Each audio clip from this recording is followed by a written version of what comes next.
Thank you for coming to my fourth class in the dissertation series. The chapter of my dissertation, chapter 4, is titled An Empire for Democracy, NED in the United States. That's what we'll be talking about. General overview of what the NED in USA and U.S. democracy did up to since the end of the Cold War in 1991.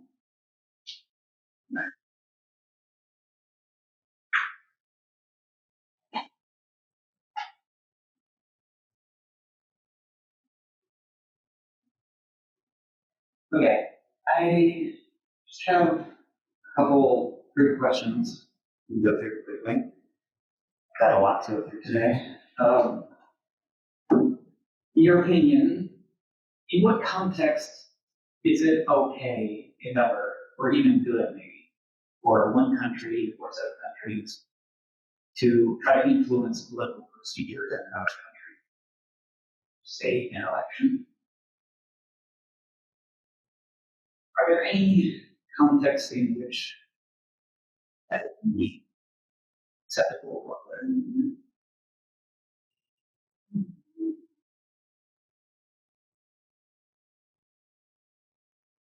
I could think of a cop out answer and say I finally think it's good. It's like, how do you draw the distinction between when it's good and when it's bad? Yeah. I'd say maybe that would be like that also.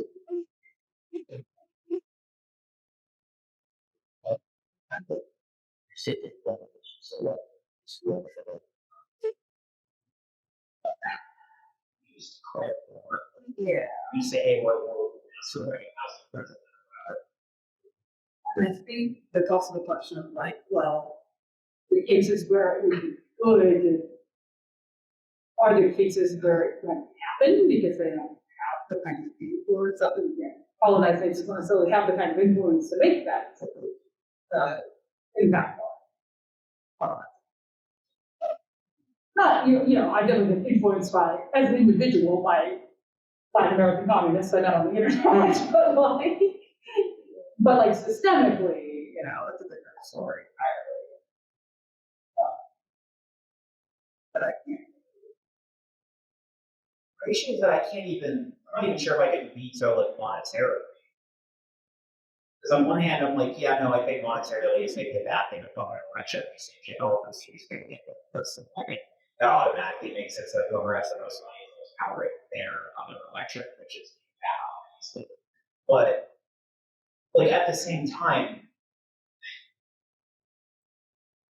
if you're running like an international political organization, you want to fund, say, socialists throughout the world or whatever, and one of the ways you do that is help it cover people's like campaign costs and shit. That was the problem with that. So it's like,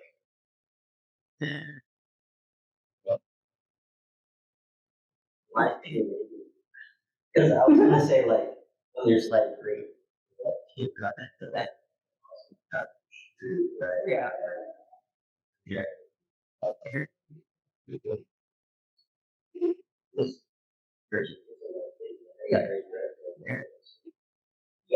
subjectivity of what threat means, like threat to our interests in the region, sure, but like threat to our citizens, no.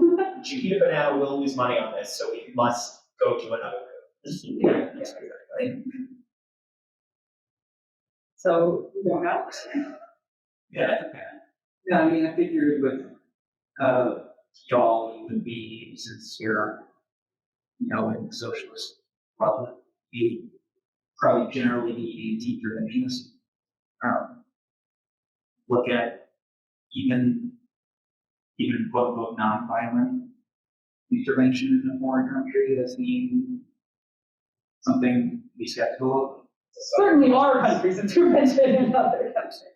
Yeah, I mean, you know it could fit of our record, and it's not very good record.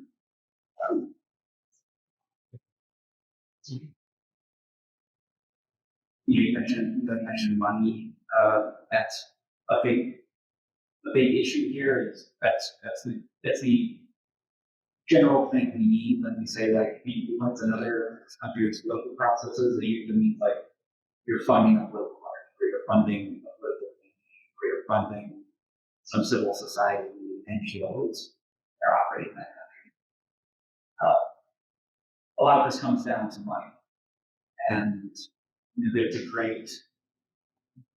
some great quotes from Arundhati Roy, who's an Indian feminist colonial writer, activist, and also heard stuff from some labor organizers based in Georgia, who argue that, like, democracy promotion through and reform through non-governmental organizations is inherently unequal and anti-democratic because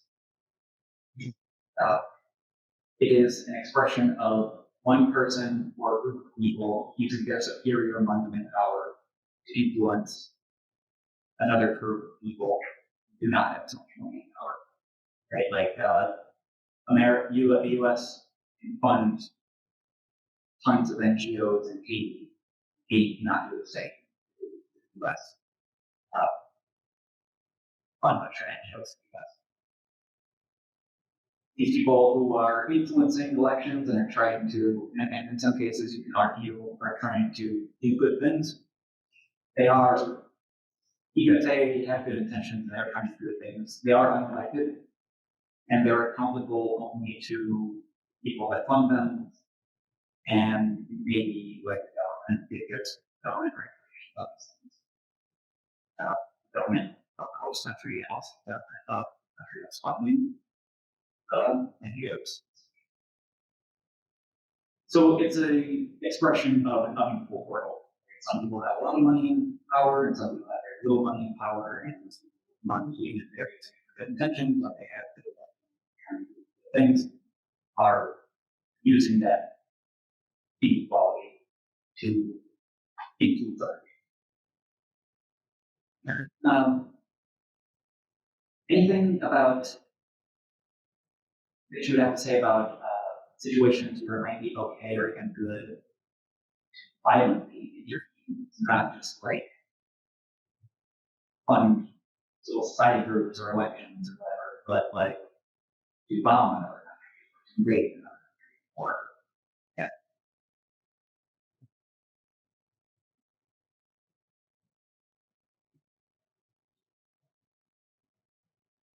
And you're asking kind of big questions like, is war okay? Yeah, it was hard for me to come up with questions, so it's Sadly, like, I also don't want to say it. I think it's like a case by case basis. Well, it my country, like I'm looking at it's sometimes that they're region. Yeah. Well, but should be so, but but yeah.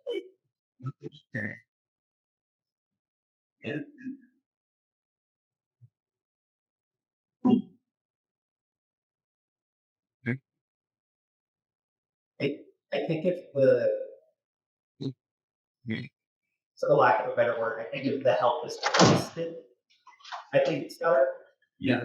I don't know that that's good, but like, if there's like a broad consensus about those in power, or but those people in power also have to be elected and not from the least by I see.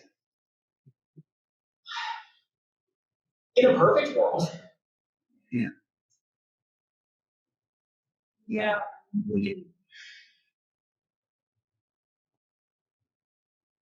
Again, I mean, there are hypothetical situations in where, like, there are fascists in this country. We should do something about that. But, like, again, our country is not going to be for the right reasons. So it really comes down.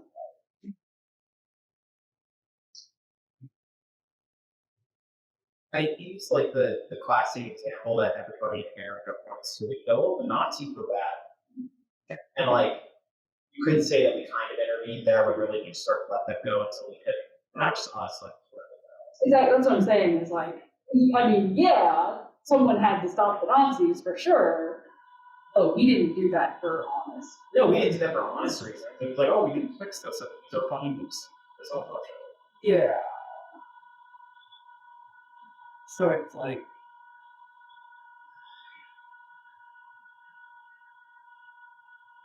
It comes back to like, with a capitalist motivation, like, yeah, with an imperialist world and a capitalist motivation. No, it's not, but It's also really tough to make the argument, well, my fault, they say it's a great fight, so. Yeah.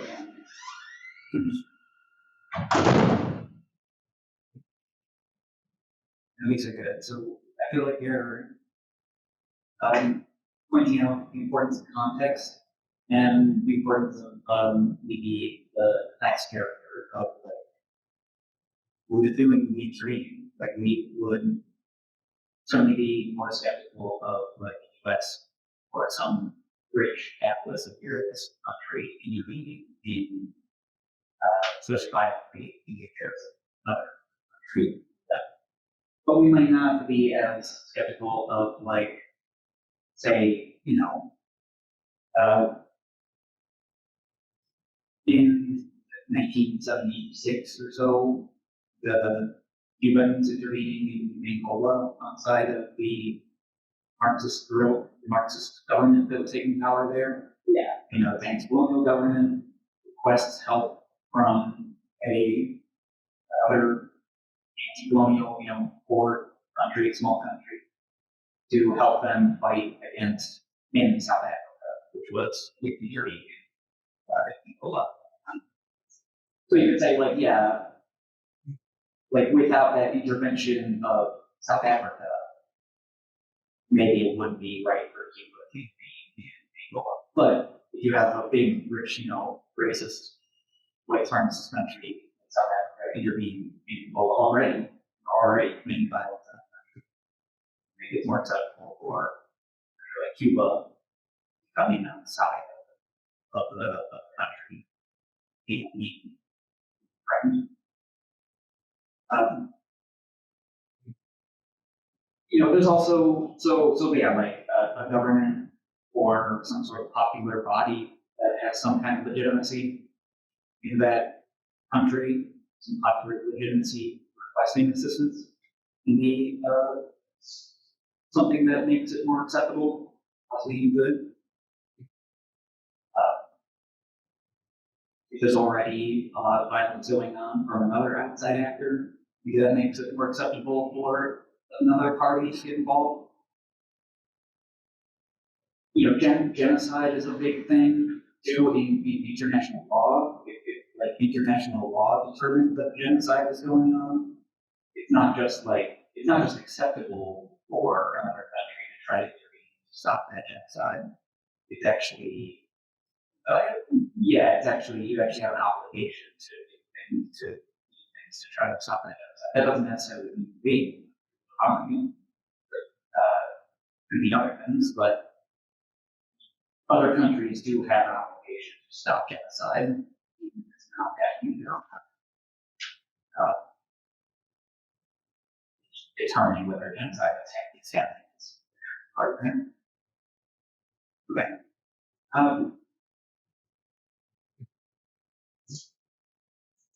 I'm asking these questions because I think what we're going to talk about a lot today is what can be called like liberal interventionism or humanitarian intervention. Intervening in countries for humanitarian reasons or for progressive reasons or to stop violence. That's mostly happening. So this idea of when is it appropriate for these things to happen is this one. Last question I want to ask, and not to get too far about this, but are economic sanctions violence? And if you don't know what economic sanctions like, just the definition is measures by one state to prevent a state by another state deciding to harms other countries. Yeah. say it's violence. Yeah. Yeah. Yeah, I mean, I would agree. And you know, we could get into reasons why we think it's violence, but one thing I would just like point, I just want to say is that at least for the bulk of the 30 plus years after the World War ends, you know, the U.S. relies a lot more on economic sanctions, uses them a lot more throughout the world since the end of the World War, and the U.S. government and a lot of Americans don't generally use economic sanctions. We would disagree with that, but just want to point out there's there. Okay.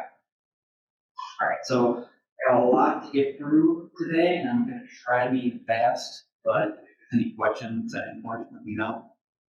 I'm going to really oversimplify these things because context is super important, but I just don't have time to go through a lot of the complex these things. Okay. So I just wanted to start with some, like, I don't know, theory, basic primary source stuff to get an overarching view of things. So after the Cold War ends in December of 1991, the Soviet Union is no more.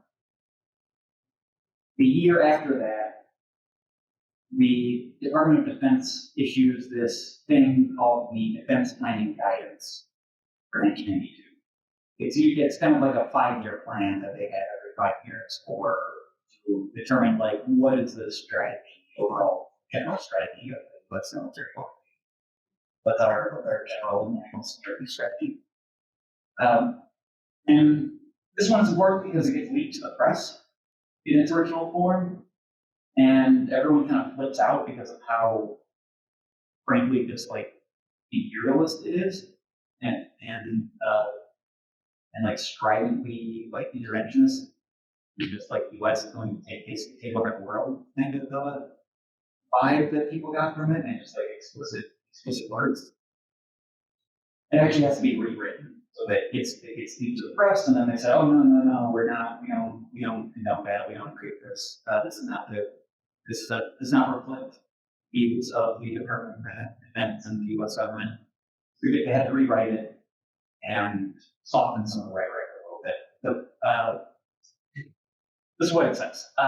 It has a few national security goals. The first one is to literally just ensure the survival of the United States, which makes sense as first goal. Second goal, though, right under that, is we will seek to promote those positive trends which serve to support and reinforce our national interests.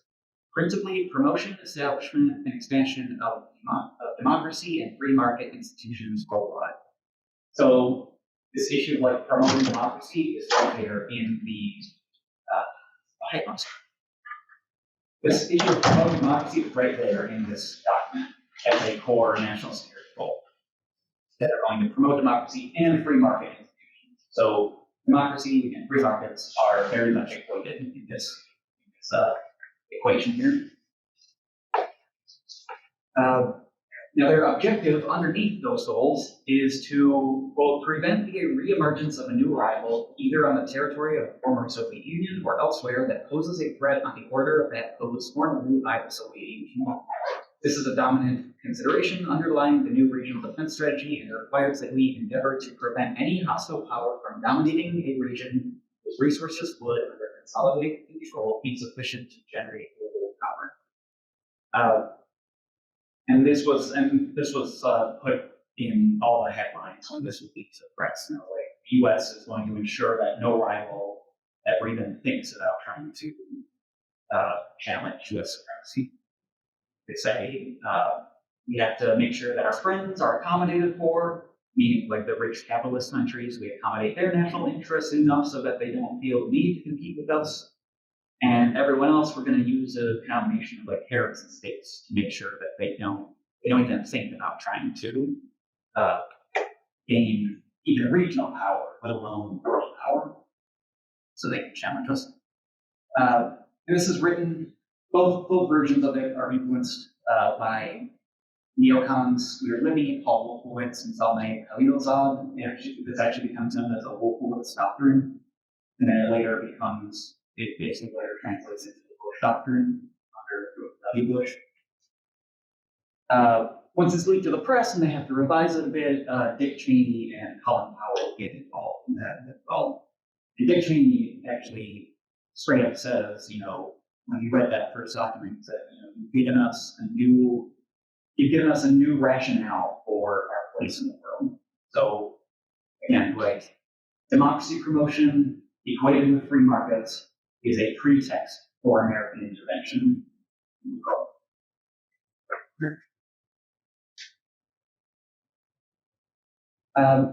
At this time, I want to highlight that there's this rise of what I call a democracy promotion industry. So, like I just said there, democracy promotion becomes much more important for U.S. foreign policy after the Cold War. They view these early case studies as being great successes that really helped end the Cold War and make America, the sole superpower in the world. So they view this as this great new thing that we want to pursue further. So in the 1980s, the NED, National Endowment for Democracy, gets about $18 to $25 million per year from Congress. After the Cold War, that starts to increase to 25 to 30 million in the first couple of years after the Cold War. Once you get to George W. Bush's administration, however, he really leaned in on democracy promotion pretext for global intervention and raised the budget significantly. So once you get to the end of the Bush years, you're up to $135 million. And once you're up to about our time right now, you're looking at $321 million per year. Again. And this is, the NED is specifically, exclusively tasked with promoting democracy. That's the function. For US aid, democracy promotion never becomes a primary purpose for US aid's existence. Most of what they do is still humanitarian aid, it's still development aid, more economic programs. But they also become, so it's never the primary thing USA does, but USA does become the largest democracy promotion institution in the world in terms of what years of its budget that it has committed to political work, like promoting democracy. So by the early mid-90s, you have a democracy promotion budget of $400 million already for US aid. The next year, USAID makes democracy promotion one of its core pillars and creates this thing called the Office of Transition Initiatives, which is, by transition, they mean like a political transition, like you're moving from one country's government to another. Say there's a regime change or there's a war or something like that going on. This is supposed to be something to help a country transition from one regime and one political system to another.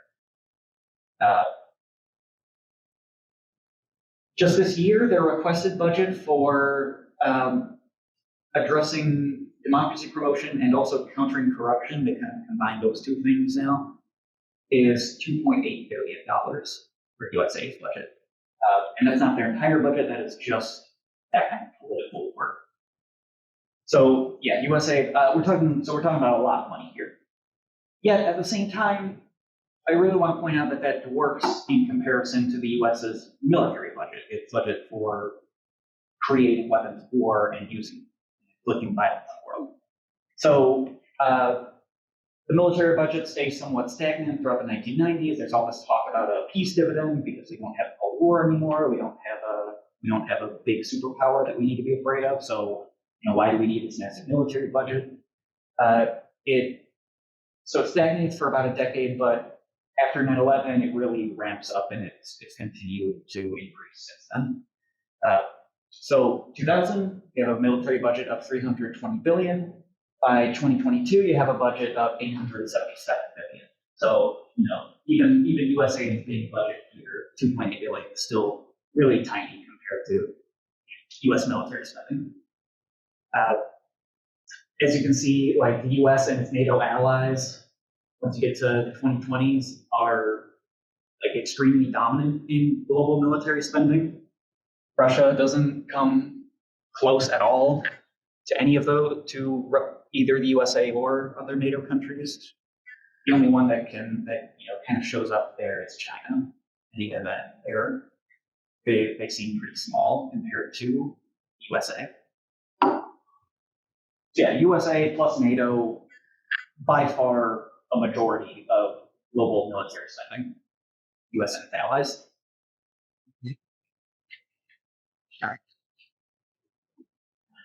And also, I'll just say real quick, there's a really interesting congressional study done, I think just last year or 2 years ago, where they traced all of the official US military interventions that have been enacted since 1783 or 1789.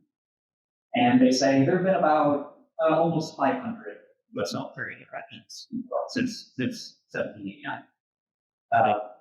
And the really interesting thing is that over half of those interventions have occurred since 1991. So in the span of 30 years, you've had more interventions than you had in the previous 200 years. So American interventionism really ran out of hand. There's no longer a Soviet Union to keep America's power in check. Okay. Now on to 4 case studies. Again, I'm going to have to really oversimplify things so I can get through them all, but I'm going to try to get as much as I can. So with Serbia / Yugoslavia in 2000, Yugoslavia used to be a fairly large country in Southern Europe, in the Balkans, which united several different ethnicities, Croats, Slovenians, Serbians, Croatians, Albanians, and Albanians had their own country. There are Albanians in the US. Yeah, Montenegrins and Macedonians as well. This big, diverse country, it breaks apart after the Cold War ends. And all these countries become independent. So now there's Slovenia, and Serbia, and Bosnia. There's a series of really kind of murky wars that are still very controversial today. What exactly happened in them, because there's a lot of national sentiments and geopolitical interests involved in these narratives.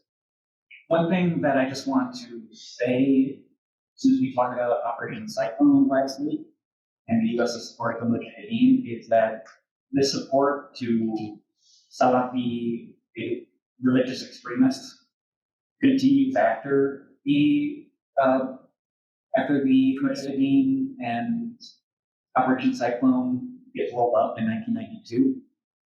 And one of the big things that is kind of a continuation episode of that history is the Bosnian War. The U.S. and its Saudi allies, and also Iran, helped traffic some of these Mujahideen fighters from Afghanistan into Bosnia. Bosnia is Muslim, to fight another international war.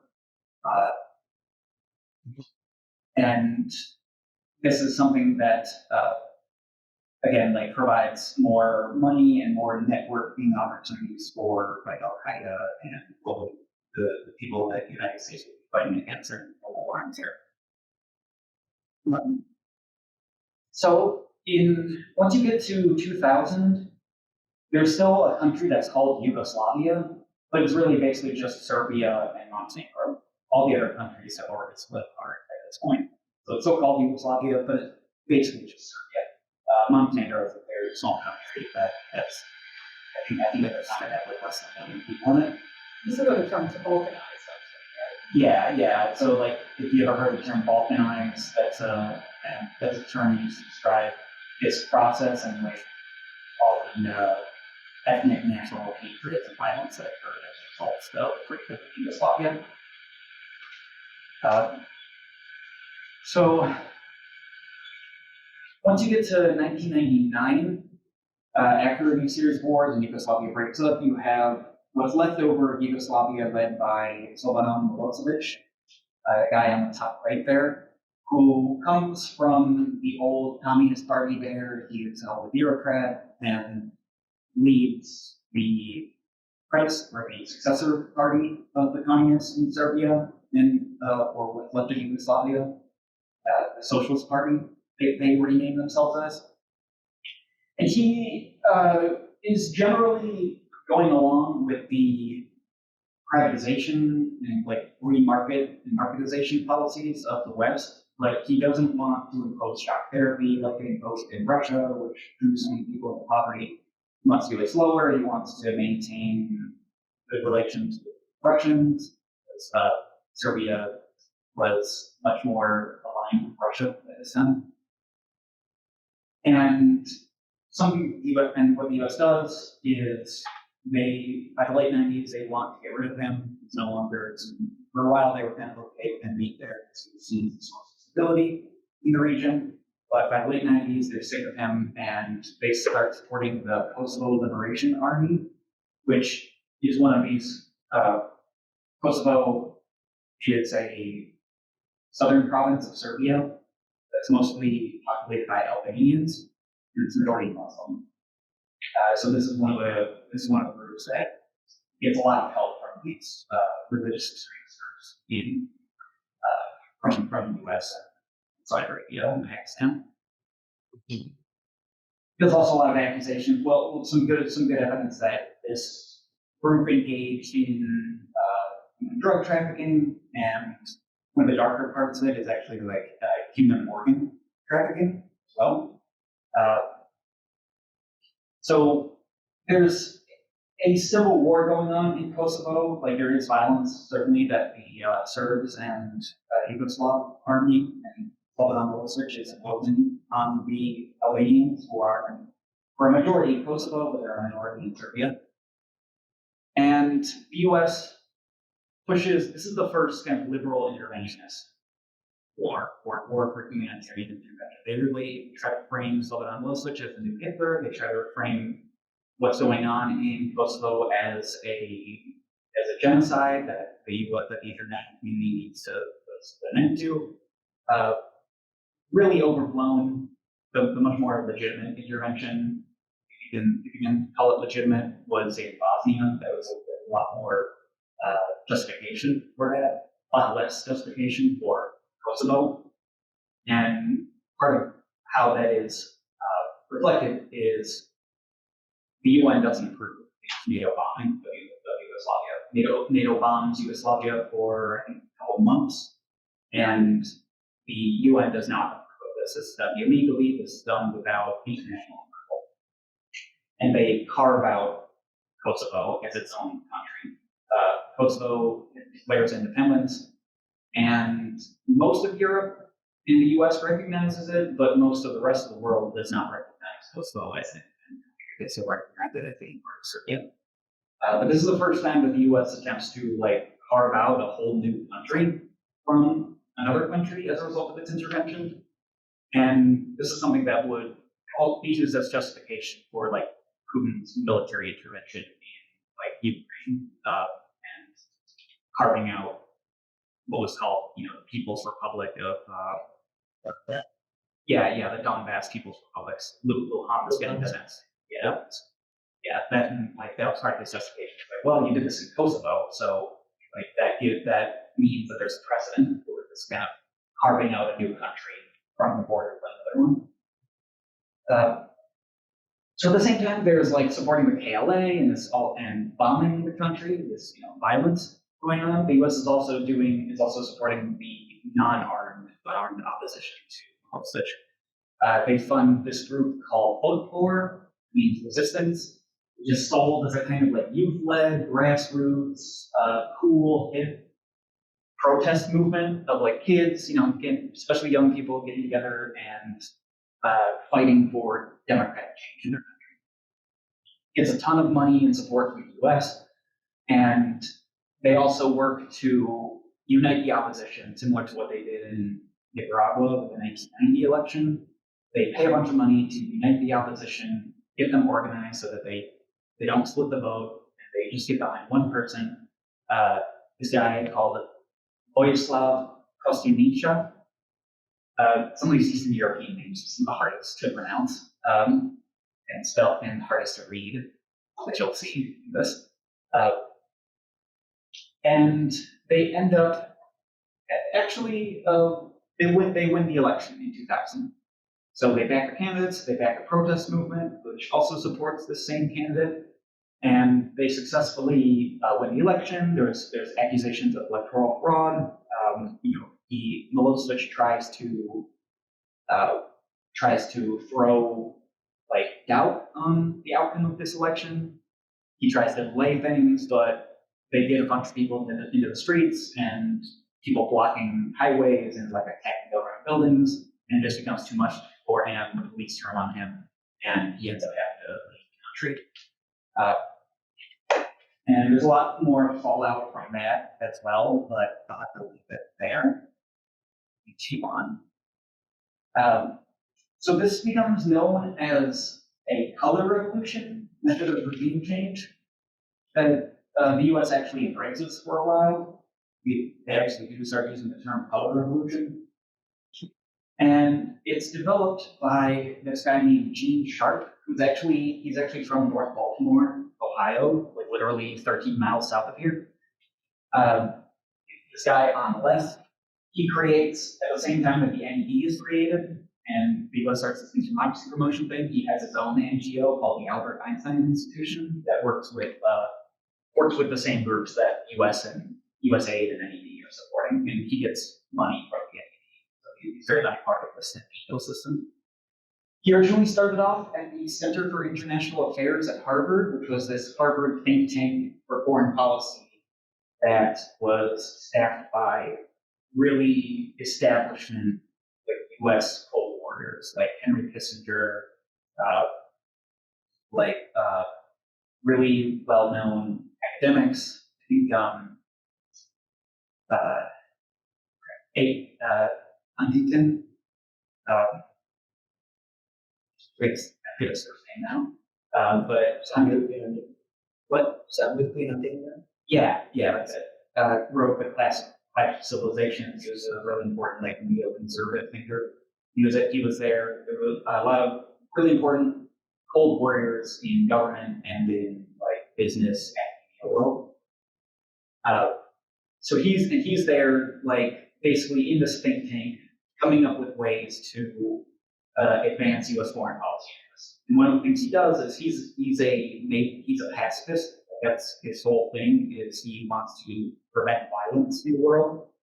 But he has a very, say, like libertarian view of violence, and libertarian, that's it, like free market libertarian, just very libertarian view of the world in general, which is that violence is direct violence. It has to be like, I punch you or I shoot you, like that kind of direct violence. Having an economic system where, say, your boss doesn't pay you enough to be able to live, and so you suffer from hunger, you suffer from health issues, like that's not considered violence because it's indirect. There's no one forcing you to take that job that doesn't pay you enough. There's no one forcing you to do anything. But if it's coercive, then that is violence. So even, the government forcing corporations to pay taxes and adhere to government regulations, that is considered violence because it is coercive. No, you don't get a second, you don't get a choice in that matter. You have to follow this rule. So yeah, very, very libertarian view of violence and of politics. And he actually is working with a lot of libertarian politicians, business people in his time. But he's sold as this big peacenik, left-wing progressive. There are actually a good number, actually Noam Chomsky comes to his defense. But they take his ideas and they try to apply the same method that they use in Serbia onto a lot of other countries. The classic kind of thing that you'll see a lot of is this stenciled clenched fist that they love to use after the Cold War. You'll see it in like color revolutions in Georgia, especially the Ukraine, especially there are various groups in Russia. They try to do this a little bit with the Arab Spring protests as well. There's that kind of branding that there's a decent chance that there's some kind of US government involved in that. Just having those symbols doesn't necessarily mean that, like, let's say US orchestrated the color revolution, but they are there trying to influence things.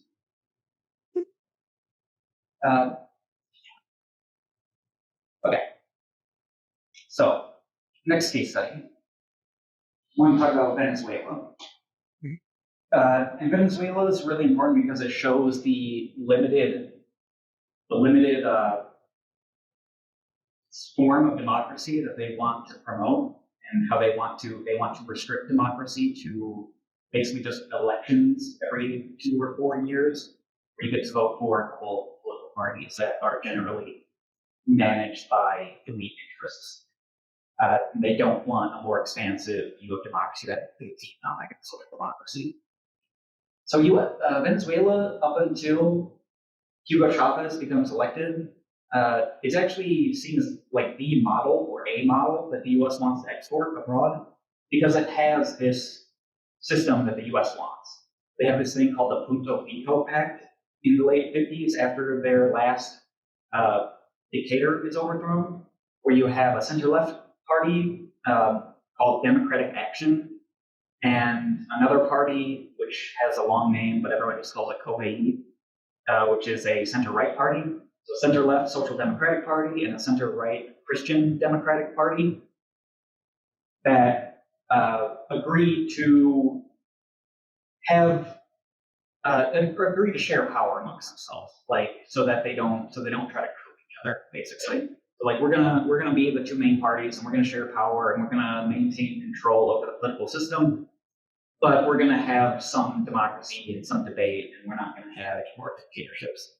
So this is the kind of thing that the U.S. really wants to implement.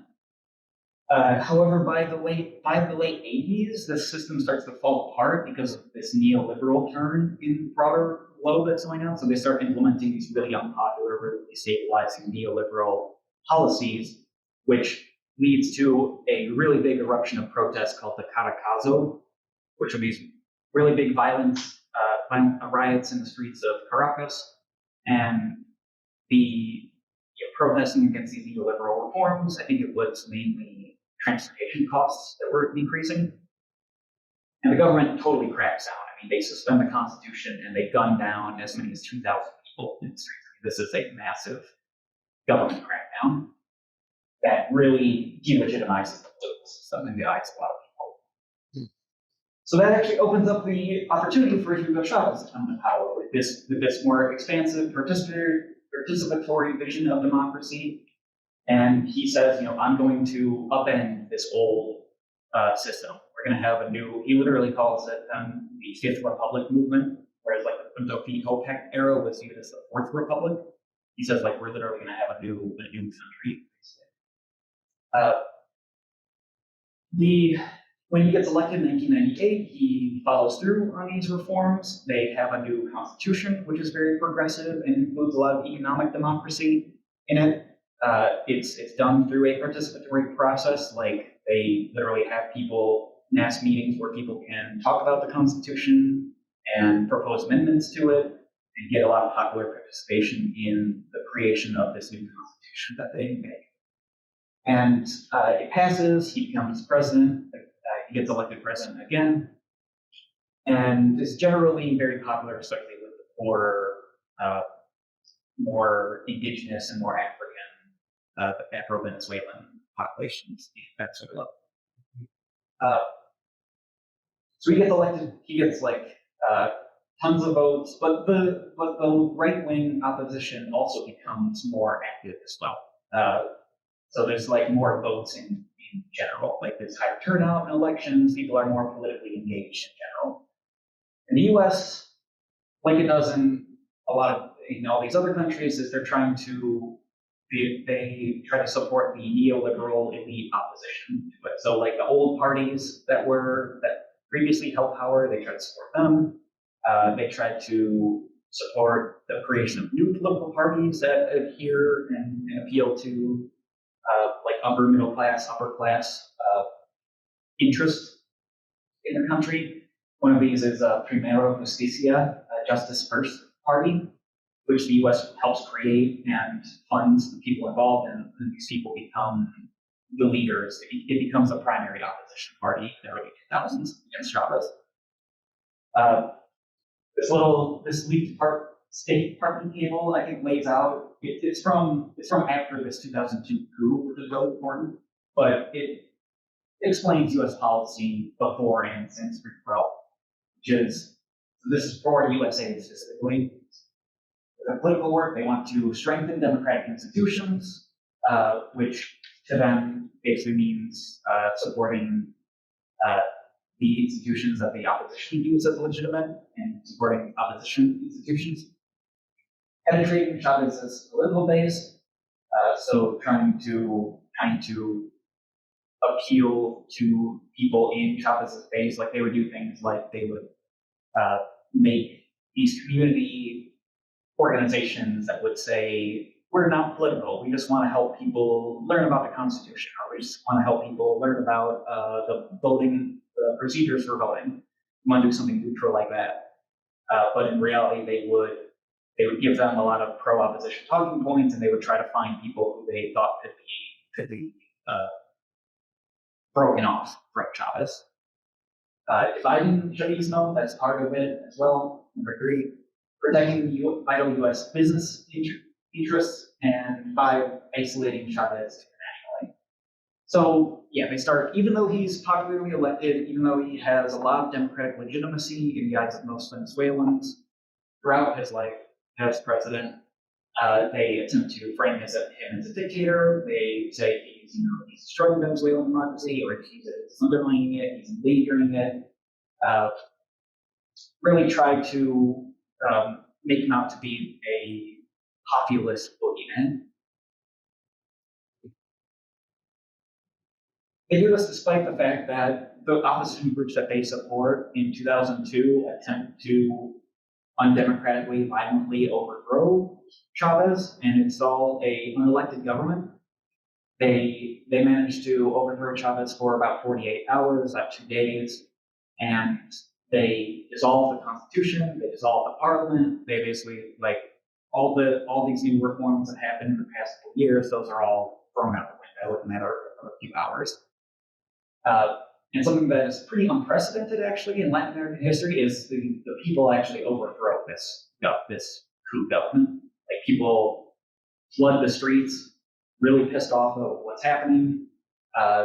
They surround the presidential palace where these coup plotters have tried to take office, and they get elements of the military that are still loyal to Chavez to overthrow this coup government, and they reinstall the democratically elected president. So that's a really big thing that they still very much remember, and Venezuelans were very much aware that, like, the NED and USA are behind the support of these opposition parties, that's opposition media, and these kind of scheming operations with media and civil society going on. So in Venezuela and a lot of countries at this point, even though Americans are kind of in the dark about this stuff, and it might be viewed as kind of conspiratorial to say that the NED and democracy promoting stuff has a connection to like the CIA and intelligence and like this violent imperialist history of the US. A lot of people in Venezuela and other countries view like the NED is CIA. Like there is basically no difference between them. It's just front for the CIA.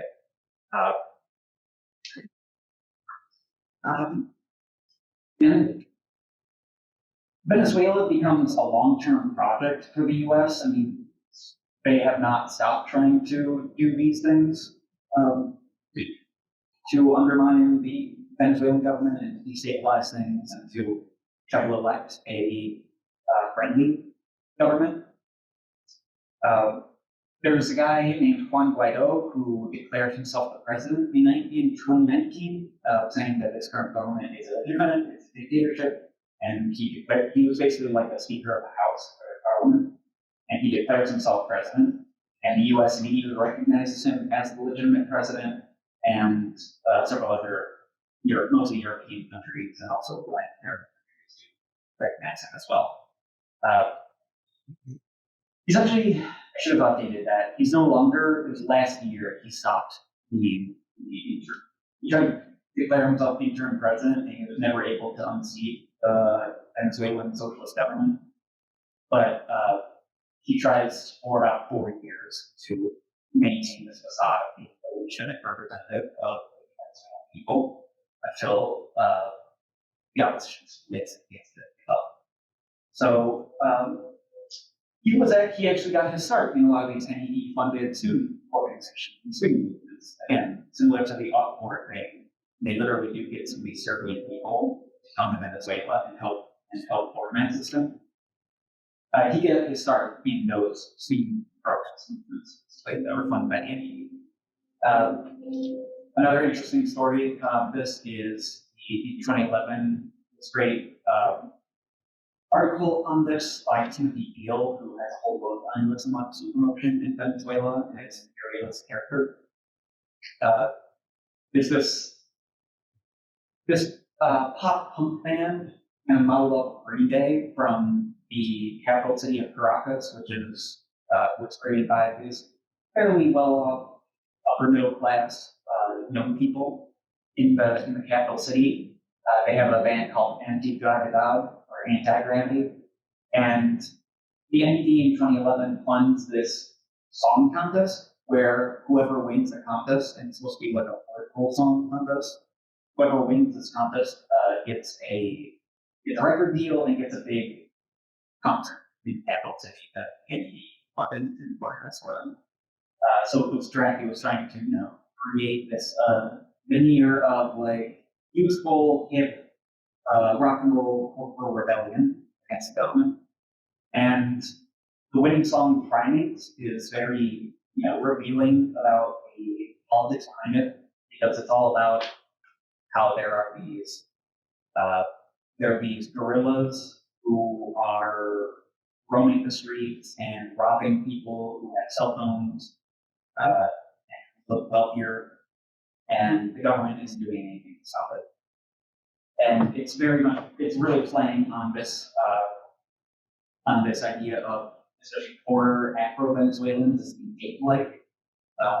They would portray Chavez and his supporters as apes, and because Chavez was the first Afro-Venezuelan president of Venezuela, he was of mixed African and indigenous ancestry, and he really emphasized that. He said, "No, I'm proud to be from the indigenous population, and I'm proud to have African heritage." Really emphasize that. Try to speak for the Afro-Venezuelan people who were largely forgotten in the slums of their major cities.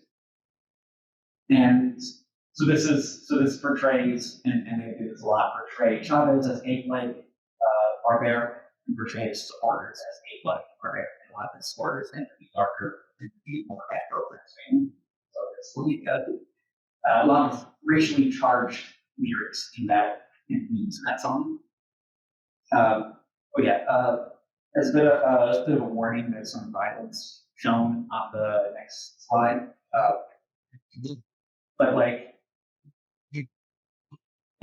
next 2 slides. Just want to add just some background stuff. Another couple interesting episodes from this is you have in February of 2019, at the same time that Juan Guaido guy is trying to declare himself the interim president and trying to overthrow the government. USAID works together with the Virgin CEO, Richard Branson, to put together this big concert on the border of Venezuela and Colombia. And they try to make him the face of this new youthful rebellion that's going on in Venezuela, and they also had USAID fund these trucks to bring in humanitarian aid, because as a result of U.S. sanctions and also you can say mismanagement by the government. There's an economic crisis going on in Venezuela at the time, and that they're just getting out of right now. And So they try to make this humanitarian convoy, force their way into Venezuela from Colombia, and there's a big protest going on the road at the same time. All these opposition people kind of walking along with the trucks, and the trucks get burned. And the U.S. media and U.S. government immediately blames Maduro. It was very interesting because I was interviewing someone from my punk rock research at the time, and he said, like he's an older man in his 60s or 70s, and he said, I was a socialist, or I am a socialist. I used to support Chavez, but I just heard about this, Maduro, the government of Venezuela, they burned these aid trucks. They really got to get him out of there now. And turns out, a couple weeks later, after all this buzz about Maduro and the government over burning these aid trucks, it turns out that actually it was the opposition group that ended up burning these trucks. So yeah, that's another couple interesting episodes I just wanted to point out and show how this stuff continues on well into the 2020s. A few other things. This was something that was a big story in Venezuela, but we didn't hear about it much at all. There were these massive protests that the opposition was funding, the U.S. was funding in 2017, where they were blockading the streets, attacking government buildings, they were attacking government buses, all the infrastructure, all the transportation, things like that, any kind of symbol of government authority or services. And there were several people who were lynched during these protests. And then in several of these cases, they were targeted for being Chavez supporters. And one of the indicators that were used to determine whether they were Chavez supporters was how dark their skin was. So this man, Orlando Figuera, who comes from an Afro-Venezuelan family, was going through the city of Caracas, and he stumbles across this opposition protest in a wealthy part of the city, and they accuse him of being a robber, like they said that he tried to rob someone, and they accuse him of being a Chavez supporter, and they light him on fire and use. There's a few stuff like that in 2017. You also have failed drone assassination in 2018 with the new president after Hugo Chavez dies of cancer. Nicolas Maduro takes over as his successor. This is a drone that explodes. Maduro's wife is the first one that kind of immediately reacts to the explosion going on. And there's also a failed mercenary coup called Operation Gideon that involves 2 U.S. Green Berets, where they basically try to get all these guys with guns and infiltrate the capital and try to assassinate or kidnap Maduro and launch a popular uprising. It's kind of embarrassing. They're stopped immediately by just fishermen with some handguns. Yeah, if I remember correctly, I saw a video of the guys pissing themselves and they're on a hill, so it's going down. Yeah. I remember this on Twitter at this point. Yeah, that was they were caught. Ouch. Yeah.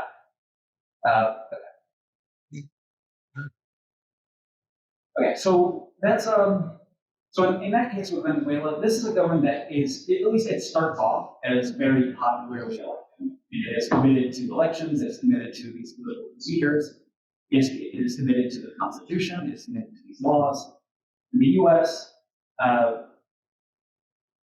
Supports a lot of anti-democratic actions and figures and groups to try to overthrow it. So they are going against the Constitution, they're doing these things illegally, and after a while, especially when Maduro takes over and the economic situation really turns south, there's it corrupts things. The socialist government refuses to capitulate, so they end up doing a lot of underhanded things to try to maintain power and respond to what they think as rational justice action, which is a lot of that. But it does bring their democratic legitimacy into a lot of question. So all of this. So the third case study, second to last one. This one is one that's just, if you want to look into it, this is the most obvious one of where the U.S. and these democracy promotion institutions claim to be democratic, claim to be legal, claim to adhere to like constitutionality and rule of the people, things like that, where you can just totally see the hypocrisy. It's pretty much naked. They're not even trying to cover it up. Like, I get a lot of money into propagandizing Yugoslavia. I thought that they really do not bother to propagandize much at all when it comes to Haiti. They just do it without much pretense. So in Haiti, you have a 30-year-long dictatorship by the Duvalier family, President Paladoc, and then his son, when he dies, his son Beidoc takes over. And it's a very violent and corrupt dictatorship. It's overthrown in the mid-80s, and the U.S. immediately attempts to try to co-opt any kind of democratic movement that furthers Haiti. Again, they go to the rich parts of Haiti and rich sectors of Haiti, and they try to make connections with them, help them create political parties, help them create NGOs. If there's a women's movement, and this is something that happened in Haiti, if there's a women's group, and it's too radical, or it's too revolutionary, it's not beholden to U.S. interests, or it's not aligned with U.S. interests. The U.S. will just go and make their own women's group, and make their own women's movement, and then try to fund that and promote that as the legitimate women's movement in Haiti. And they do the same thing with like political parties as well, and labor unions as well. If there's a labor union that's too radical or not aligned with U.S. interests, they'll just fund and create another labor union to try to compete with it over Haiti. So this is what they try to do with the first democratic elections in Haiti in a very long time. USAID spends $10 million supporting this guy, Mark Thomason, who was a World Bank economist, and also he was a finance minister for the previous dictatorship. But things are so bad in Haiti, and the establishment is so unlegitimate, it has no popular support, that they totally fail to try to get this guy elected. Aristide, he's a liberation theologist priest. He's a Catholic priest, but he is very much aligned with the poor people in the slums of Haiti, and promotes racial and economic egalitarianism. He wins in a big landslide. He gets 67% of the vote, despite the fact that he doesn't enjoy U.S. support. He comes from this thing called the Lava or Flood movement, which he later turns into a political party. He becomes the first popularly elected president in Haiti, basically Haiti's history. So despite his democratic credentials, his nonviolent democratic constitutionalist credentials, the U.S. spends $50 million backing the elite opposition to try to delegitimize him and create this alternative democratic structure that can compete with Aristide and his Lavalas party. And they also make a lot of connections with the still very powerful Haitian military. So after about 8 months in office, not even a full year, Aristide is overthrown by the Raul Cedras, who comes from the more wealthy elite mulatto section of Haitian society. You can tell he's significantly more lighter skinned than Aristide or Basin there. There's a racial divide in Haiti based on skin color. And the CIA throughout this time is supporting both the Haitian military that takes over. Cedras was a CIA informant, and he was also a graduate of the U.S. Army School of the Americas, where a lot of Latin American dictators come from. Death squad leaders looked up the U.S. Army School of the Americas. They created the what's called the SIN. It's called like the National Intelligence Service or something like that for Haiti. Basically, the Haitian CIA is created by the American CIA, and they engage in a lot of drug trafficking. They actually canceled the first elections were supposed to happen in 1989, but this intelligence agency that the U.S. created canceled the election because they gunned down like 300 people in the streets while they were waiting in line to vote.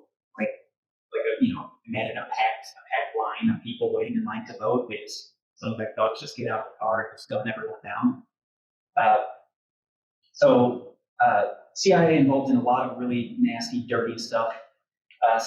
They try to propagandize against Aristide. They create this fake mental, like, what do you call it, like an assessment of Aristide's mental health that's a forgery, and they try to make him out to be like he's mentally unstable, mentally unwell. They try to circulate that around to delegitimize him. But he's so popular and things are so bad in Haiti that the U.S. is pressured to reinstall Aristide and help him get back into power and restore the elected government of Haiti. U.S. does this in 1994. We invade Haiti and reinstall Aristide, but only after he agrees to govern more in line with Washington's interests. So force him to take on more neoliberal policies.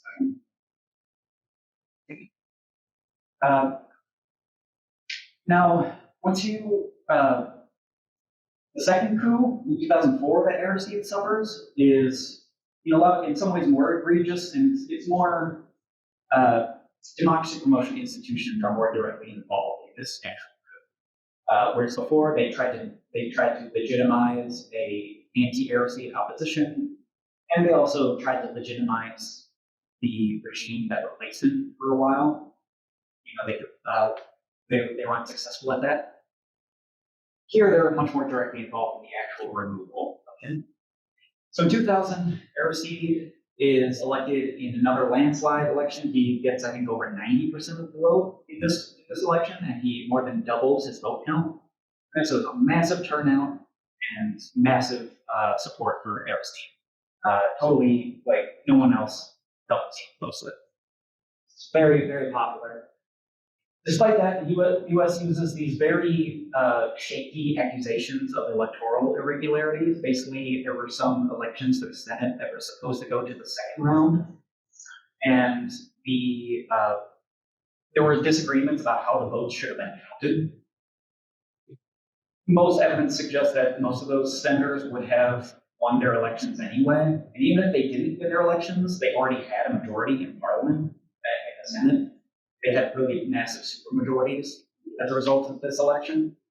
So really spurious accusations, not very it basically didn't really matter much for Haitian politics, but they blow it up to be this thing of like, there's a lot of corruption, you can't trust the election, you can't trust Aristide's new government, and they cut off aid and global finance as a result of this controversy.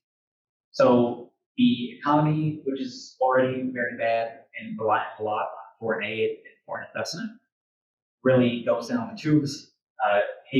Aristide is not able to fund the social programs he wants to fund. The Americans are also very mad that he wants to raise the minimum wage from $3 a day to $5 a day. That's not per hour, that's per day.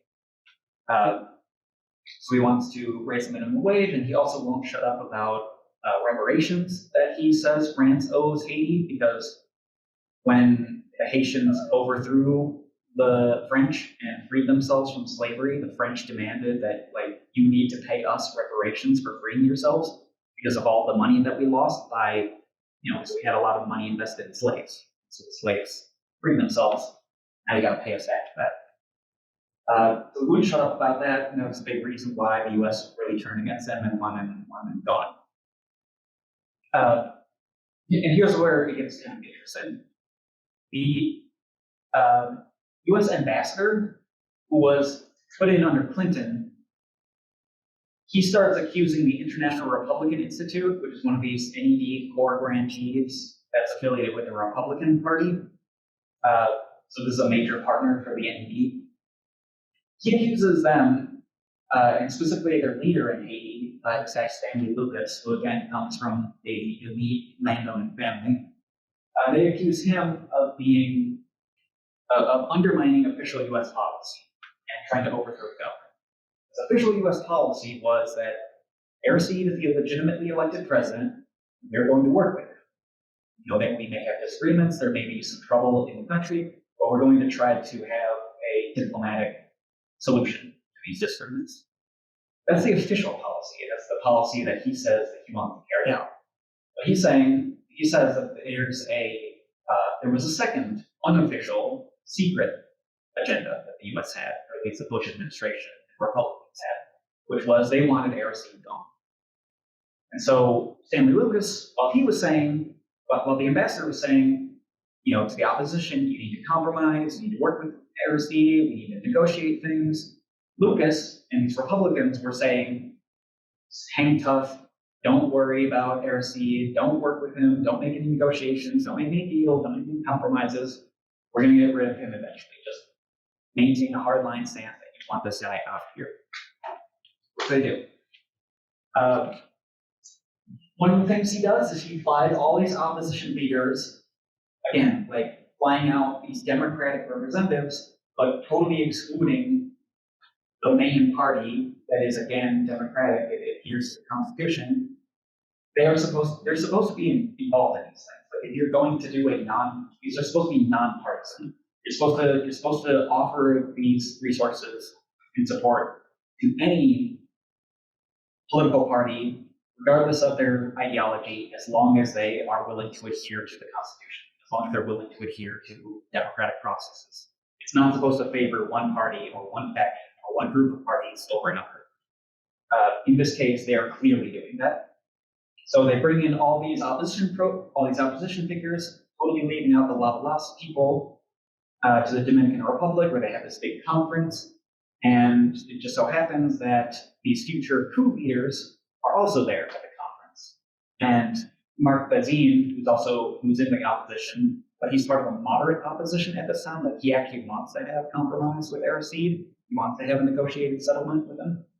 And he's saying that, and he says, like, yeah, there was one set of meetings where we talked about democracy, and we talked about procedure, and we talked about negotiations and all this stuff. We were invited to that, me and my moderate group. And then there were these other meetings where they discussed other things, and we were not invited to those meetings. And what I heard from those meetings from other people who I'm friends with in the opposition, they say that in those meetings we talked about how Aristide is going to be eventually overthrown. Don't make any negotiations with them, don't make any compromises.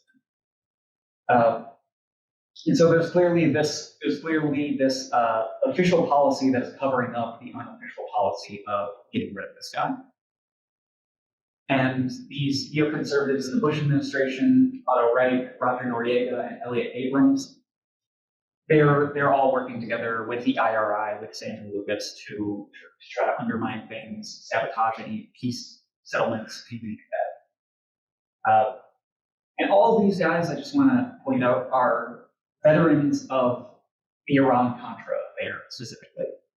They were part of the Reagan administration. They were helping to cover up a lot of massacres that U.S.-backed forces were engaged in. Elliot Abrams literally gets convicted of lying to Congress over the Iran-Contra affair. These people their hands are very well soaked in blood before they get to Haiti at this time. So they're already veterans of like the whole propaganda and like really dirty warfare that was going on in the 80s. February 2004, as things are really falling apart, any attempts at negotiation, which he does really attempt to negotiate with people and really tries to compromise with the opposition, all those fail. The U.S. advises him to resign and enter into exile. They charter an American jet, to fly him out of the country and fly him to the Central African Republic. And he immediately says, I was pressured into resigning, and they basically kidnapped me. And ever since then, Haiti goes from bad to worse. I mean, there is no more popularly elected, popularly legitimate government after NRC is gone. So Haitian democracy is pretty much after this coup. Okay. Okay. So last one, two. For Ukraine, we have, I call it the opening salvos in the Cold War because this is, a lot of this is about geopolitical issues that are going on. This week Cold War between the US and Russia. So I want to start with a discussion about NATO expansion. So NATO, you might know, was this thing that was created in the early Cold War as a way to unite Western Europe against a possible invasion from the Soviet Union. It was explicitly framed as a defensive pact against the Soviets. Sure. And it doesn't engage in any foreign interventions throughout the entire Cold War. They have a lot of money, they have a lot of soldiers, they have a lot of weapons, but it's never used on battlefield. After the Cold War, however, as the Cold War is wrapping up, Gorbachev comes to a deal with the Americans and NATO and the West to reintegrate Germany, because Germany was split between West Germany and East Germany, and they wanted to reunite Germany, and there was this question of will Germany be part of NATO? Because West Germany was part of NATO, but East Germany was part of the Soviet bloc. So is East Germany going to be part of NATO? They agree that yes, East Germany will become part of NATO as well. Germany will be united and will remain in NATO. But the American, and they've tried to deny this since, but you can look up the historical record on it. The American, delegation says we will not move one inch eastward of Germany. We're going to end Germany. We're not going to go any further. They don't. So, despite that, after these really disastrous shock therapy policies that they implement in Russia in the 1990s, and Russia really fails to live up to America's expectations and what they wanted Russia to be after Cold War, and a lot of Russians are very pissed off at what they say, we tried your medicine and they just made us really sick. They felt betrayed by the Americans. They say, okay, Russia is a lost cause. Russia, we're gonna, especially after Putin comes to power, they view Russia as a lost opportunity. So they, in late 1990s, they start moving NATO eastward. There's a few, first Poland, the Czech Republic, and Hungary. And then in 2004, they add Latvia, Lithuania, and Estonia, and Romania, and Slovakia, and Bulgaria, and Slovenia in there. So continuously moves eastward, and the Russians actually offered to join NATO, which the Soviets did as well. When NATO was created, the Soviets said, you want to create a security system for Europe so that Europe doesn't destroy itself again. We just had 2 world wars. We don't want Europe fighting with itself again. Let's have a mutual security arrangement so we can unite all of Europe and we don't start killing each other anymore. And the Soviets said, why don't you let us into NATO? And America wasn't letting them into NATO, so they created the Warsaw Pact. They created their own military alliance. After the Cold War, Russia again says, okay, well, if you're gonna keep NATO around, even though it's more Soviet Union, how about you let us join and we can have a united single European security arrangement. So for geopolitical reasons that I could get into, they don't allow Russia into NATO. And Russia is the only country that's not allowed in NATO in Europe, which to the Russians basically means that NATO cannot be anything else but an anti-Russian alliance, because we're the only, for whatever reason, we're the only European country that's not allowed into NATO. And it doesn't matter what economic or political reforms we commit to. So the we're the only ones not allowed in, it must be because this alliance is against us. By 2008, the Russians become really, they do not want any more NATO expansion, and Putin explicitly says, if you let in Georgia and especially Ukraine into NATO, those are absolute red lines for us. We will not accept Georgia and especially Ukraine going into NATO. Again, there's historical reasons why they would be so concerned about Ukraine, especially joining NATO, but I'll leave it there for now. Okay. I wanna just ask this. Before you know the answer, you like give it a few seconds for someone else to try the answer. Can someone tell me what they think these symbols mean? This is the Azov Battalion, which is integrated into the Ukrainian National Guard, Ukrainian military, 2014. And this is their patch, or their like military patch. Can anyone tell me what they think the symbols mean? There's a few different symbols on that patch.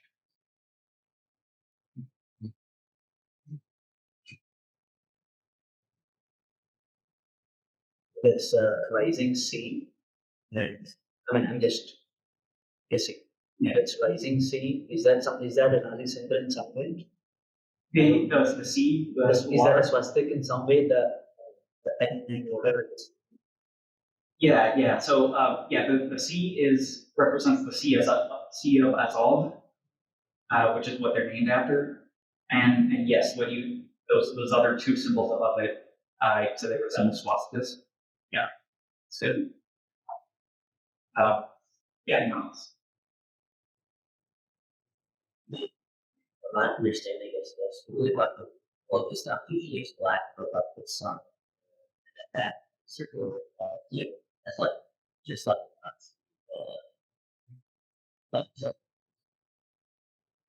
Yeah. So you're right. Those are swastika looking symbols because they do come from that Nazi swastika tradition. So the black symbol there is what's called the Wolf symbol, which was a popular symbol in the Nazi army, especially for the SS. There's a few different variations of it, but that kind of design is generally called the Wolf symbol. And the one behind it is probably even more explicit. It's a black sun swastika, which became very popular in the more esoteric cult-like beliefs of the Nazis, who were really into this pre-Christian history and symbolism of old Europe. There's a black sun swastika symbol on this Yugoslavia castle, which was the central cult site for the SS, I think, during World War II. And if anyone remembers the Christchurch shooting at two mosques in New Zealand in 2019, the shooter wore a black sun swastika on his combat vest and also had a black sun swastika in his manifesto that he wrote. So yeah, these are fascist Nazi-esque symbols. So yeah, what's that doing on the patch of a Ukrainian military unit, the Azov Battalion, which becomes part of the official Ukrainian military? Well, in 2014, you have a coup that overthrows an elected government in Ukraine. It was not a popular government. It was not a particularly great government. It was pretty corrupt, and it was, it cracked down violently on protests. But in 2014, you have this big protest movement that was started as a result of a deal between, they had two trade deals on the table. One was with the EU that would have brought them closer to the West and helped them start integrating into the European Union. But it would have come with some strings attached, like they would have had to implement a lot of neoliberal reforms in Ukraine to get this deal. And there was also a Russian deal, which offered just the same amount of money and I think some more money as well. And it didn't come with those strings attached. They didn't have to implement these neoliberal reforms to get this Russian trade package. So this government, which was more pro-Russian than previous governments had been, Ukraine is a very divided country between the East and the West. The East is much more pro-Russian, more ethnically Russian, more linguistically Russian, culturally Russian, whereas in the western part of the country, especially the far west, is much more, it's Ukrainian in its national identity, and Ukrainian in a sense that it's like anti-Russian. So like Ukrainianness is for them, and for this nationalist sentiment, is set against Russia as this like anti-Ukrainian force that they don't want in their country. So he was elected by the eastern half of the country, by the more pro-Russian half, and he wanted to maintain a more neutralist approach between East and West. What happens is you have this big protest movement, and the muscle behind the protests are these far-right ultranationalist groups that trace their origins back to World War II, with this guy Stepan Bandera, who led the Ukrainian Nationalist Army during World War II, and he and his group were responsible for really large massacres of Jews, Poles, Russians, and Roma people, and in this attempt to ethnically cleanse Ukraine of all the undesirable racial elements during the war, and they collaborated with the Nazis at that time. So you have the right sector, which explicitly labels itself as a successor to Bandera's Ukrainian Nationalist Army. You also have the Svoboda Party, which started off as the Social National Party, which is a play on the National Socialist Party of Germany, the Nazi Party, National Socialist. And so they're the muscle in this protest movement. They are armed, they are engaging clashes with the police, and they are leading the charge in a lot of ways. They're not numerically a majority of this protest movement, but they're maybe like 10%, but they're a really strong, well-organized, well-armed 10% in this protest movement.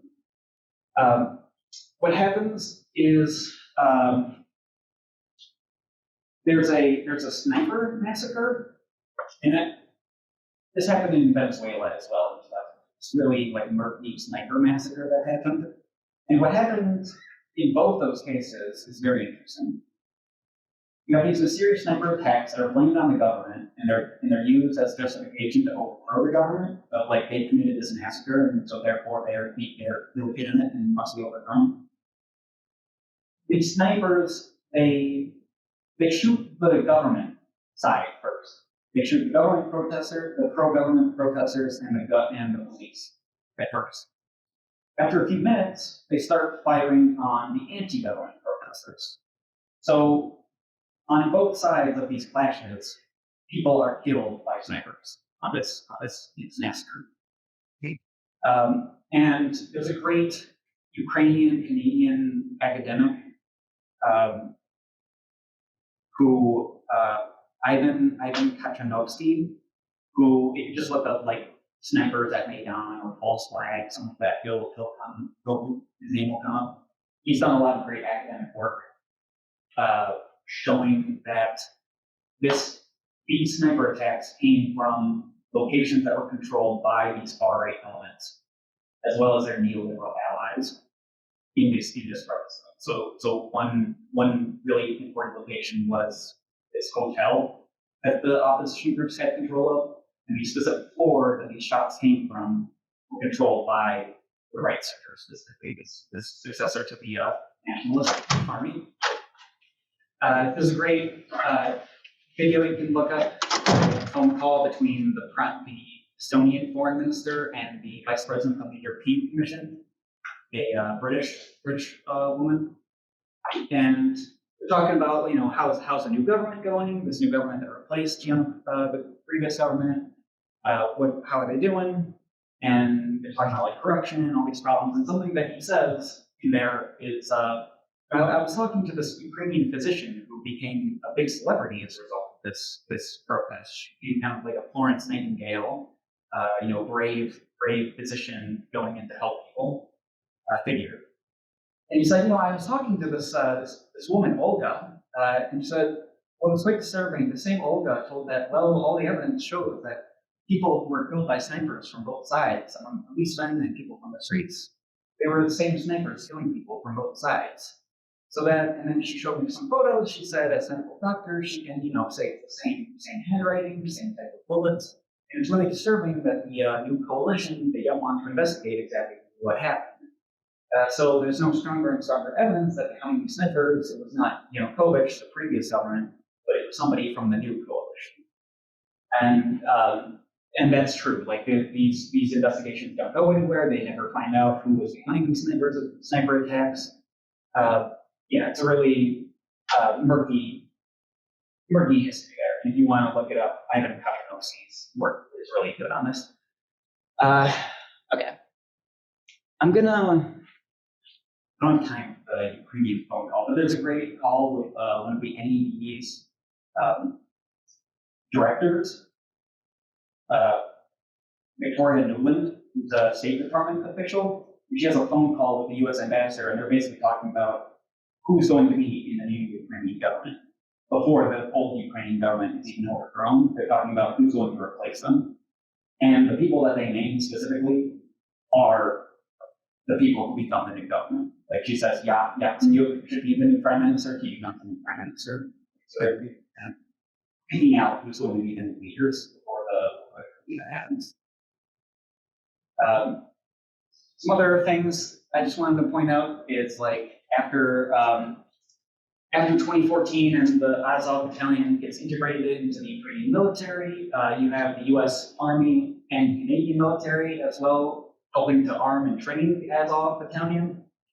They get guns. This is an Israeli rifle, but Israel is also sending weapons to these groups.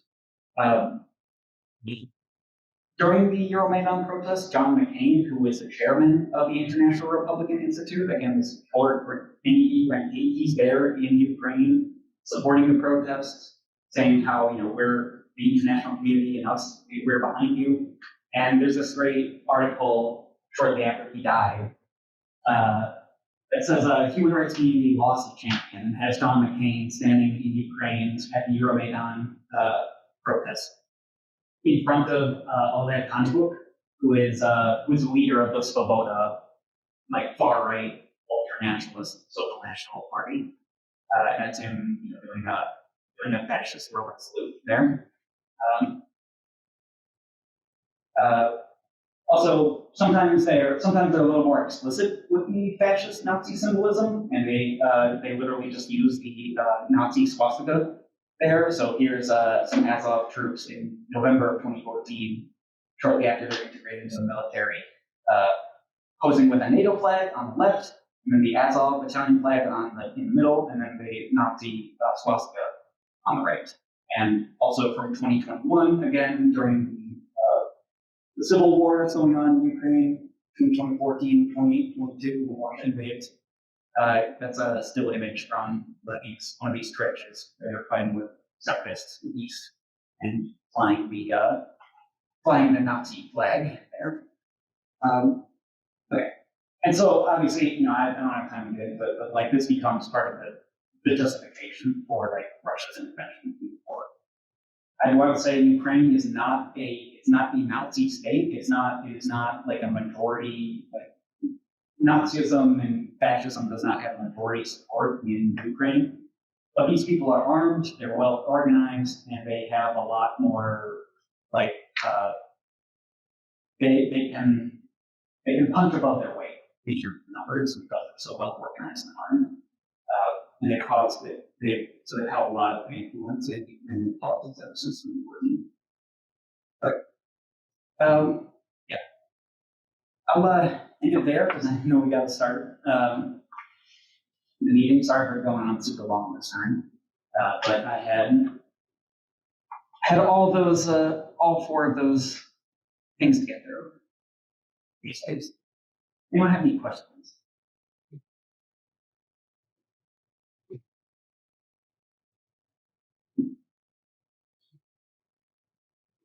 And sorry, Chris, for having to go on relevant. But I have some thoughts of if there are any questions. Yeah. Yes, thanks. It was lovely, very informative. I loved it. I just thought I missed the other classes before that you took, but yeah, it didn't work out for me the time. Yeah. So there are some notes that I've taken. So in Haiti, right, if you look at it, there's a point in Haiti on the northern side which allows for US cruise ships to go, right? In the entire country, there's only one spot, which is basically owned by the biggest cruise ship owner in the Caribbean. So they go there for travel purposes, for all these rich clients, go there. I mean, it's entirely protected from the Haitian population. And yeah, I thought that was something interesting that you could look at. Also, I thought Diego Garcia, the Indian Ocean British territory, which is US military outlet, right? Yeah. In the Indian Ocean. Yeah. So that has a great history in terms of how there were indigenous people living there, but they were moved out. 2000 of some people, 1960s, 70s, they moved out, and then the UK leased the land to the US military. Yeah. So now these people are in UK. I mean, the people who were displaced are in UK and having these conversations with the government saying, where are we going to go? In that sense, I thought maybe that's something also to think about in what you are saying. I mean, UK's land leasing to US. Yeah, and I'm super interested in like the UK and US being partners in crime basically throughout the world and throughout America's history. There's a lot to go off of there, but yeah, Diego Garcia and the Chagos Archipelago, I think. Yeah, very. If anyone wants to look up that, it's very shameful history. In the 1970s, there's a group of people living there that were formerly slaves. Of the US, of the UK, and they turned them into serfs, working for a company in town, basically. One company that had all the jobs, and everyone from the age 12 onward had work for them. And when it seems like they're going to become independent, they're going to be part of a newly independent country, they say, no, we're going to keep these islands, but you can have the people. They deport the people out of these islands and send them to the country that's supposed to be the islands. And they establish a military base there, and it's been used ever since then. And one of the justifications why they maintain it is because they say they're there for like environmental protection, environmental preservation. So that's one of the justifications they're given for why they still have this military base in the Indian Ocean there. So the UK bought it from Mauritius and it is giving it independence of $15 million or something. Yeah, Mauritius, yeah. So I had something else in terms of when you talk about neoconservatism, right? How these people influence the overall policy. There's this new thing called national conservatism, where the deglobalization is happening, and all the CHIPS Act that we see in the United States of getting all the manufacturing from outside to the United States again. Right? How do you read this democracy promotion in that sense, from a neo-conservatism to a national conservatism? Yeah, the neocons started off in the Democratic Party. A lot of them come from an anti-Soviet left group. So they start off on the liberal left, but they're more interventionist. They want to have a strong anti-Soviet foreign policy. And so when Reagan comes along, he really appealed to these people because the Democratic Party starts to turn away from this interventionist. As a result of Vietnam, for the most part, you have more anti-interventionist forces taking over in the Democratic Party. So these neoconservatives shift to the Republican Party. They all become Reagan Republicans by the 1980s. And now, since Trump came along, and we have this national conservatism, they have shifted. A lot of them have shifted back to the Democratic Party, and a lot of them were very strident never Trumpers. They said, he's running the party, he's a danger to democracy, he's a danger to U.S. national interest. And because Trump takes over the Republican Party, they start moving back to the Democrats. So for me, natural conservatism is, and that kind of Trumpism is in a lot of ways a reaction to the failures of these neoconservative policies. And they, they view these wars in Iraq and Afghanistan as being failures, as being embarrassing, as wasting American resources. They're not interested in promoting democracy of law. They're not interested in the U.S. helping other countries. They want America to invest in itself and not spend money in the rest of the world, but spend that money at home. So that's, in my view, a reaction to the years of these neoconservative in this Bush administration, and this turn toward a much more populist the war is at home type view of like we can't keep fighting wars abroad. We can't have like the enemy is not Russia, the enemy is some foreign at home. It's these foreign elements inside of our own country that we need to purge or we need to suppress.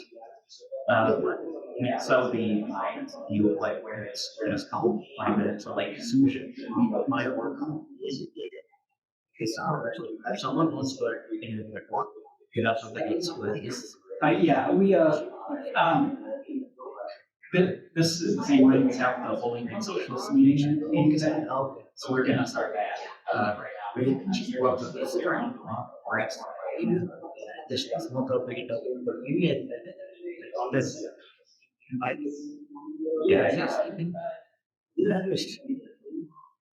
There's the thing how you can also do this transition each things. Speak about those things, like Jamaican, US, yeah. So we thought,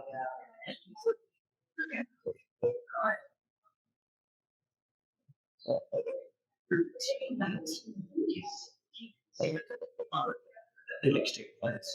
So the in South America, or the stations come by, they have thousands of flats. That's what I feel like stupid shits in the leaders of previous. Yes, I will. Yeah, I recorded them, and I'll send you the audio and video. I have to at least slide. And hopefully the audio was good. Hopefully the audio was good. I haven't checked all. It's not that it's very good work. So Thank you. appreciate it. Everybody.